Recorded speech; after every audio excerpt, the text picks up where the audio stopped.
মহিলাকে দর্শন করা হয়েছে এবং ওনার ভিডিও ফুটেজ সমস্ত সোশ্যাল মিডিয়ায় চলে আসছে। এটাকে চ্যালেঞ্জ করে আমরা অনারেবল হাইকোর্ট ডিভিশনে একটা রিট পিটিশন দায়ের করি। ম্যাডাম জাস্টিস ফাহমিদা কাদের এবং মিস্টার জাস্টিস সৈয়দ মনসুর আলম ওনারা একটা অর্ডার দিয়েছেন। ওনারা বলেছেন যে ভিকটিমকে সম্পূর্ণ ধরনের নিরাপত্তা দিতে হবে, তার চিকিৎসার ব্যবস্থা করতে হবে এবং 15 দিনের ভিতরে ওনারা এই মামলার তদন্ত কী অগ্রগতি হলো সেই অগ্রগতিটা অ্যাফিডেভিট অফ কমপ্লায়েন্স হিসাবে অনারেবল হাইকোর্ট ডিভিশনে জমা দিতে হবে। এটা আবার ফার্দার ফর অর্ডারে আসবে এবং বলেছেন যে উইদিন 24 আওয়ার্স তার যেমন সমস্ত ভিডিও এবং ফটোগ্রাফি যেগুলো সোশ্যাল মিডিয়াতে ছিল ওইগুলো ওখান থেকে উঠিয়ে নিতে হবে।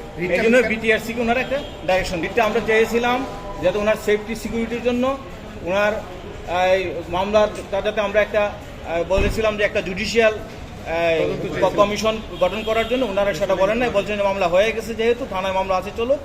আমরা ওনার একটা কম্পেনসেশন চেয়েছিলাম ওনার চিকিৎসার জন্য। ওনারা বলছেন যে যেহেতু মামলা হয়ে গেছে, ভিকটিম তো কোর্টের আন্ডারেই আছেন, সো এটা দরকার নাই। আর আমরা বলেছিলাম যে ওনার যত ভিডিও এবং ফুটেজ আছে এবং ছবিগুলো আছে এগুলো উদ্ধার করার জন্য সেটা আদেশ দিয়েছেন। আর মামলার অগ্রগতি কি হলো সেটা 15 দিনের ভিতরে কোর্টকে জানাতে বলেছেন। রিট করেছি আমি অ্যাডভোকেট মিরে কেমনুরুন নবী ইন পারসন আমি মামলাটা করেছি। সানবিট সব দিবে সামাল। সানবিট ম্যাজিক প্রেস ডিশওয়াশিং এর মাথা ঘোরানো সলিউশন।